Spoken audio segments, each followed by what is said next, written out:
Sziasztok! Megnézzük, hogy mi újság az ikerlángoknál. Az ikerlángok az én értelmezésemben kizárólag egy férfi és egy nő kapcsolódása. Kizárólag azért jön, vagy aktiválódik, mert ők úgy határoztak születésük előtt, hogy ebben az inkarnációban a régóta halogatott életfeladataikat meg akarják lépni, meg akarják fejlődni, és amikor ez az úgynevezett ikerláng kapcsolódás aktiválódik, amikor ők találkoznak,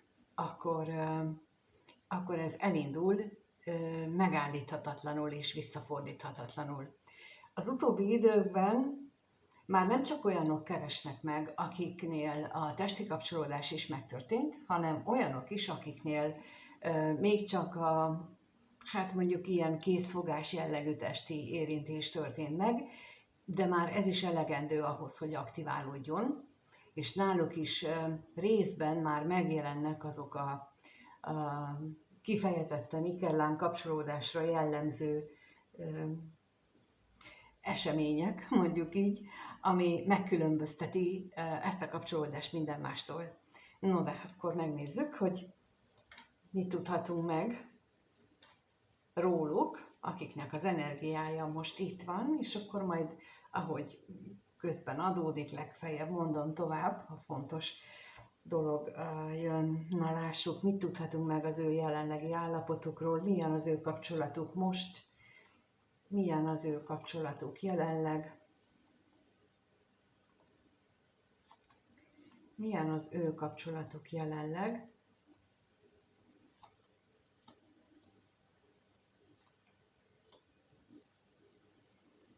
Tele van szomorúsággal, fájdalommal, leginkább az elválás miatt, és leginkább a női oldal az, aki ezt megéli. Ez is teljesen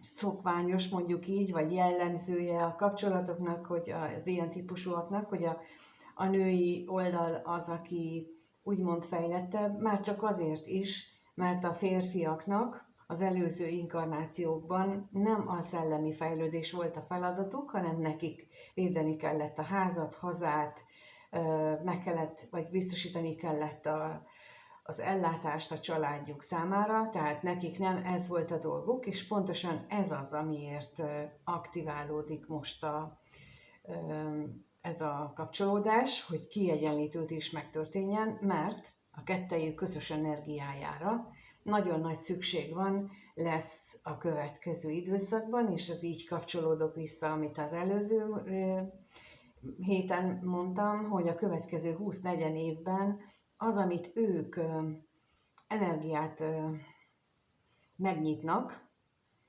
azt csak ők tudják megnyitni, és ezzel nagyon-nagyon sok mindenkire tudnak hatással lenni.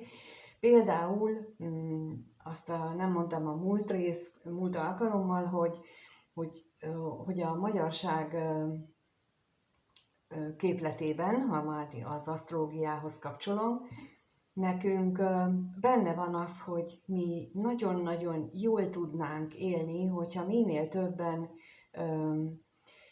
emelkednénk rezgésszintileg, tudatszintileg, akkor nagyon jó irányba fejlődnének a dolgok. És ebben lesz nagy szerepük az ikerlángoknak, amikor az ő különleges adottságaik végre működésbe lépnek, ahhoz viszont nehéz út vezet. Például itt is ezt mutatják a lapok, hogy bizony sok küzdelem és sok szomorúság és rossz minden társul, főleg az elején, ameddig nincsenek tisztában azzal, hogy ezt nem lehet földi szinten megoldani. Ezt nem lehet azzal a szokásos dolgokkal megoldani, amit bármely más kapcsolatban, mert ez onnantól kezdve, hogy aktiválódott, onnantól kezdve el kell fogadnunk, hogy a másik fél az ott lesz velünk, ameddig csak élünk ebben az inkarnációban, tehát nem tudjuk elfelejteni. Ahogy a múltkor az egyik ilyen megkeresés, aki megkeresett ez ügyben, azzal beszélgettük, hozzá lehet szokni azokhoz a nem mindig kellemes érzetekhez, főleg az elején, amit egy ilyen kapcsolódás okoz, és úgy lehet hozzászokni, mint ahogy az ember hozzászokik a fejfájáshoz, hogy tudja, hogy ez ennek a következménye, és akkor ezzel együtt élünk, mert tudjuk, hogyha még 2 lépünk, akkor ez már meg fog szűnni, és onnantól kezdve már jó lesz. Tehát, hogy nem beveszünk egy fájdalomcsillapítót, hanem lépünk még 2, mert onnantól kezdve más irányba fordul. Tehát ez a kapcsolódás, ennek ezt a kezdeti szomorúságot, kezdeti fájdalmat, ezt így lehet, és csak így lehet megszüntetni. A várakozással biztosan nem, mert vannak olyanok is, akik sok évig várakoztak, és utána találkoztunk mi, és azóta viszont mióta elindult ezen az átalakuláson, akkor azóta már jobban élik az életüket, meg ezt a kapcsolatot is. Tehát, hogy itt azért más az én nézőpontom, és azért beszélek erről ilyen sokat, mert amit olvasok, amit látok a neten, azok pusztán a földiségre koncentrálják ezt az egész figyelmet, de nem ott van. Ott semmi nincsen. Pontosan ez lenne a lényeg, hogy onnan vegyük le a fókuszt, mert azzal nem jutunk előbbre, hanem égiségre, az isteniségre kellene figyelni. Itt ez mutatkozik meg, hogy ennek minden szomorúsága itt van most ebben a kapcsolatban. És ugyanez vonatkozik a másik félre is, tehát, hogy ne féljünk, vagy nehogy azt képzelje a női oldal, hogy csak őt érinti, nem, a férfi ugyanúgy éli meg. Tehát ő ugyanígy éli meg, csak ő ráadásul még csak tudatában sincs, hogy mi történik vele. Na nézzük a betegséget, hogy hogyan nyilvánul most ez meg, hogy itt nehézségek vannak. Lehetséges az, hogy valamelyik őjüknek van meglévő kapcsolata, ez is tipikus, hogy van egy meglévő kapcsolat, amiben mondjuk társas magányban éli az életét az egyik vagy másik fél, de olyannal is találkoztam, ahol jó a meglévő kapcsolat, és mégis bejön egy ilyen ikerlán kapcsolódás, na ott egészen más léptékkel vagy lépésekkel lehet előre haladni, de mint sokszor el szoktam mondani, nem az a cél, hogy a meglévő kapcsolatot felrúgni, főleg ha az jó, hanem megtanulni ezt a folyamatot kezelni, és úgy is lehet. Na és akkor még megnézzük itt az örvendezést, mert itt kifejezetten azt érzékeltem belőle, hogy ez az örvendezés, ez pont erről beszél, amiről én most eddig már elmondtam, hogy ennek a kapcsolatnak a komfortzónája, a szokásai, itt nagyon lényeges, hogy ezt szellemi síkon, a lélek síkján tudjuk megélni, és ezért lehetséges az, hogy lélekben ők akkor is találkoznak, ha fizikai valójukban nem. Akkor is tudnak úgy kapcsolódni, hogyha ők egyébként nem találkoznak, és bizony, hát ez nagyon-nagyon sokszor olyan különleges, megőrültem vagy nem őrültem megérzést kelt, amikor így megéljük, de ezt ennek a tipikus jelölője. És pont amit mondtam, hogy itt az lenne a lényeg, hogy megtanuljuk, hogy ezt másikon kell megélni ennek a szokásait, ezt a kapcsolódást, és onnantól kezdve lehet majd az elköteleződés irányába haladni a két félnek. Na de megnézzük, hogy egyébként milyen gondolatok járnak a fejükben, milyen gondolatok járnak az ikerlángok fejében mostanában. Lássuk, hogy mi a férfi ikerláng gondolata a női félről. 2 kérnék szépen mindkét részre. Mit gondol a férfi a nőről, és mit a nő a férfiről.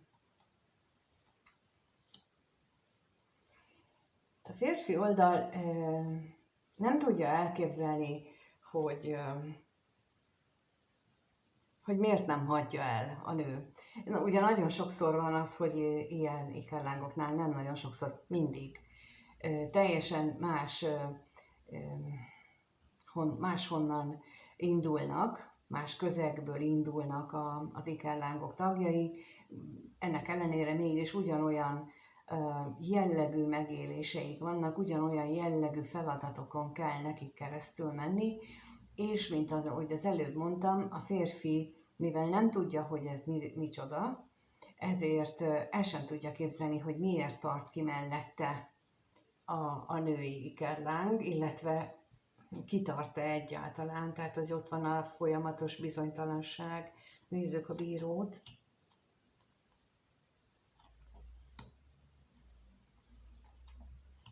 És a halált. Igen, mert úgy látom, hogy ő ott van benne, tehát ez is ugye jellemzője ennek a kapcsolódásnak, hogy ez a mérhetetlen vágyakozás a másik iránt, akkor is, hogyha akármennyi korkülönbség van közöttük, akkor is van ez a vágyakozás, és épp pontosan ezért van az, hogy különböző az élethelyzetük, különböző esetleg a társadalmi helyzetük, az anyagi helyzetük, minden különböző, és akkor miért tart ki mellette? Hát ugye ő tudja maga részéről, hogy ő azért tart ki, mert itt van a vonzás, de el sem tudja képzelni, hogy a másik oldalról ugyanúgy ott van a vonzás. A női részről a gondolatokban pedig lehet egyes esetekben a féltékenység, tehát hogyha a férfinak van meglévő kapcsolata, akkor itt a női oldal az, aki féltékeny a meglévő kapcsolatra, újra és újra feltör benne, vagy ugye ő benne is lehet, hogyha nem a féltékenység, akkor ő benne is előkerülnek ilyen félelmek, mint a férfiban, hogy de mi van, ha más kell neki, mi van, és akkor rengeteg ilyen kérdést szoktam kapni. Na nézzük akkor a féltékenységet, hogy mi van itt a háttérben, és a váratlan örömet is.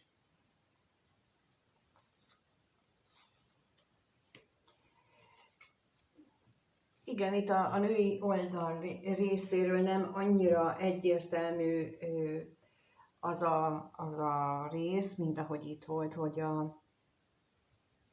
a férfi azt éli meg, hogy ott van a nagy vágyakozás, ott van a nagy vágy kettejük között. A női részről inkább azt látom, hogy ő tényleg ezt a féltékenység vonulatot. Tehát, hogy ő ebben a múltbeli tapasztalataira gondol, hogy lehet, hogy ő neki már több olyan kapcsolata volt, ami nem jött össze, és akkor hát ha ez is olyan, meg ugye nagyon sokszor van itt ilyen a hármas kapcsolódás, ez is a próbáknak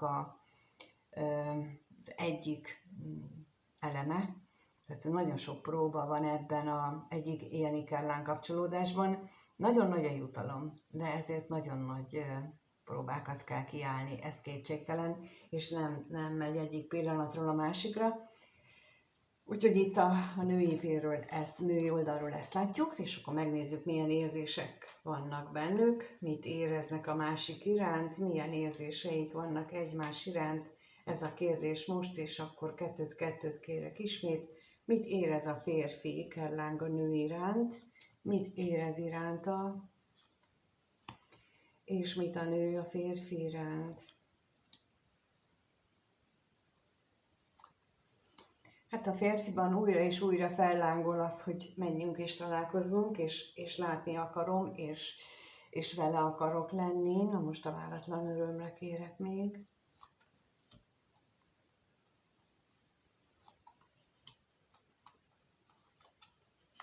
És a találkozásra is.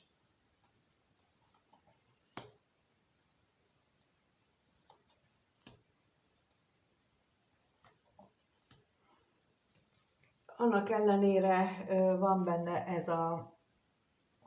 ez a újra és újra feltörő vágy, hogy találkozzanak, hogy ő hogy lelke mélyén nem érti ezt az egészet, nem tudja, mitől van, miért van így, sosem volt még ilyen, mi ebben a különleges, nem érti, és ezt éli meg folyamatosan, emiatt aztán jó dühös magára, és emiatt aztán, hogy ezt hogyan mondja el, vagy elmondja el a másiknak, emiatt fél, vagy otthon, hogy mi történik, tehát hogyha ő neki van egy családja, akkor ott hogyan fogadnák, ott hogyan látják, tehát hogy ő benne ilyen jellegű érzések vannak, de mint mondtam, újra és újra állandóan ott van benne ez a csak vele lehetnék érzése. A női oldalról azt látom, hogy ő sokkal elkeseredettebb, sokkal inkább engedi magát abba az érzésbe, hogy de mi van akkor, hogyha ő kitart a régi dolgai mellett, és miért nem akar változtatni, és ilyen jellegű szomorúságra okot adó gondolatai vannak, és érzései. Na nézzük a fájdalmat, a szomorúságot.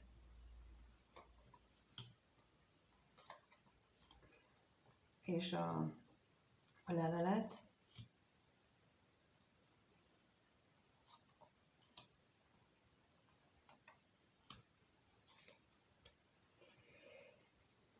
A női oldalon láthatóan itt vannak a mély érzések, itt vannak a remények, hogy jól alakulnak a dolgok, de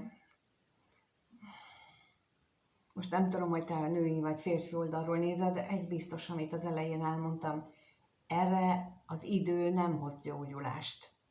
Minél több idő telik el, annál nehezebb lesz megoldani. Látom azoknál, akik 5-7-8 éve már ezen a pályán vannak, ezen az úton vannak, és nem jutottak előbbre, és nekik sokkal nehezebb váltani az eddigi megszokásból, és rengeteg olyan plusz sérülést okoztak egymásnak, amit most meg le kell dolgozni, amit, hogyha mondjuk a legelejétől kezdve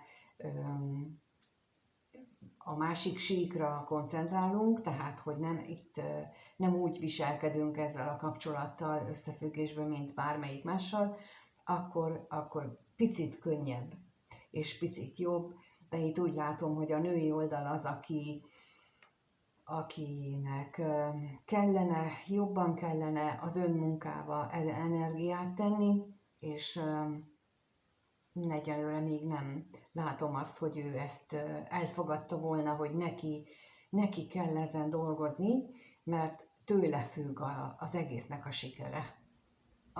És azért mondom, hogy a női oldalt, mint ahogy az elején is mondtam, hogy általában ő a fejlettebb az evolúciós dolgok miatt. Úgyhogy megnézzük akkor, hogy hogyan alakul a következő 1-2 hétben ez az ikellán kapcsolódás, hogyan alakul az ő kapcsolatuk, mit látunk, hogyan alakul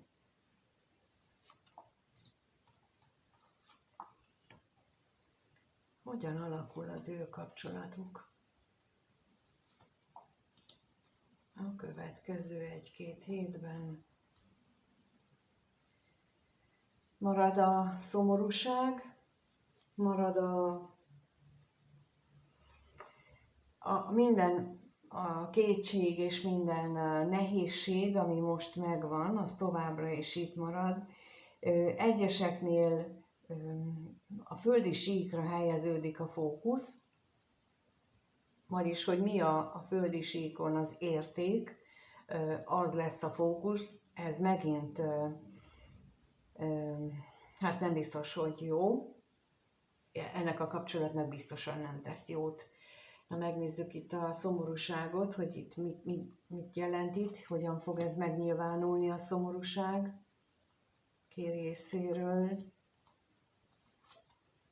valószínűleg azért, mert nem lesz továbbra sem találkozás, illetve lehet, hogy egyeseknél betegesen próbálkoznak azzal, hogy megszakítsák a kapcsolatot. Mi is, mint az elején mondtam, itt ezt az egyetlen lehetséges dolog, hogy megtanulunk úgy együtt élni vele, mint ahogy a fejfájással is, vagy egy ilyen krónikus fájdalommal, hogy tudjuk, hogy van, és élünk vele együtt, amikor jelentkezik, akkor tudomásul vesszük és megyünk tovább. Egyébként a fájdalom és a félelemnek is a meghaladása, ha már itt tartunk, hogy tudatszínnövekedés, ez egy technika rá, hogy tudomásul veszem. Például a Sedona módszer, ami egy elengedés technika, abban is ez az első lépés, az ilyen több lépéses módszer, és abban is az van, hogy először el kell fogadnom a létezését. Tehát nem a tagadás, azzal csak még több erőt adok neki, és itt is például, hogyha ez az, ami próbálom megszüntetni, annál nagyobb lesz ez a fájdalom, vagy a másik fél is, ha próbál eltávolodni, és nem találkozni, és kivonni magát ebből az energiából, annál erősebb lesz, annál nagyobb lesz a vonzás, ez ilyen hatás ellen hatás törvénnyel. Tehát minél több energiát teszek arra, hogy eltávolodjak, annál jobban fog húzni magához, és így lehet megtapasztalni. Megnézzük még itt a hamisságot.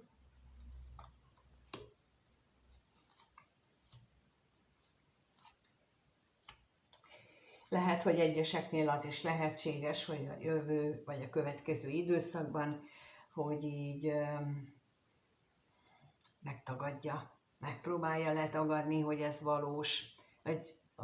Azt is gyakran tapasztalom, hogy egy első reakció, hogy nincs is itt semmi látnivaló, nincs ebben semmi, nem akarok én igazából semmit sem ettől az embertől, vagy ettől a nőtől, és itt ugyanezt érzem. Tehát ez egy olyan kapcsolódás, amit most látunk, akik még nagyon a kezdetén vannak, és hogyha te ilyenben vagy, aki nézed ezt a videót, vagy legalábbis még nem jutottatok előbbre, és nem beszéltünk, akkor hogy ezt másképp kell kezelni, akkor hát ezt tudom mondani, viszont én meggyőződésem az, hogy ez teljesen más ennek a megoldása, mint amit itt mindenhol lehet olvasni, hallani, beszélnek róla, sok-sok videót is, ötletet és mindent mondanak. Ennek az egyetlen alapja a változásnak a hit, ahogy én a múltkor is mondtam, itt a sorrend a teremtő, én, és aztán jön az ikerlánk társunk, tehát ezt, amíg el nem érjük, és alázatban és mindenben, addig ebben nincsen változás, jelentős meg biztosan nem, és ehhez ez nagyon-nagyon nagy tesztek társulnak, időről időre, az égiek mindig tesztelik, és úgy adják a következő, úgymond jót nekünk. Köszönöm, hogy itt vagytok és megnézitek a videót, köszönöm, ha lájkoljátok, vagy köszönöm, ha feliratkoztok a csatornára, ha még nem vagytok feliratkozva, a kommenteket is szívesen olvasom, és emlékeztetnék mindenkit arra, hogy lehetőség van a csatornatagságra, és még kedden lehet a szülinapi 30%-os kedvezménnyel kérni hozzám időpontot, illetve becsatlakozni bármilyen más kurzusra. A videó után már lehet látni ismét a weboldalon azokat a kurzusokat, amelyekre a 30% igénybe vehető, de ha valami kérdésetek van, nyugodtan a leírásban található elérhetőségen rám tudtok írni, és ott meg tudjuk beszélni. És amíg nem találkozunk, addig mindenkinek minden jót kívánok. Sziasztok!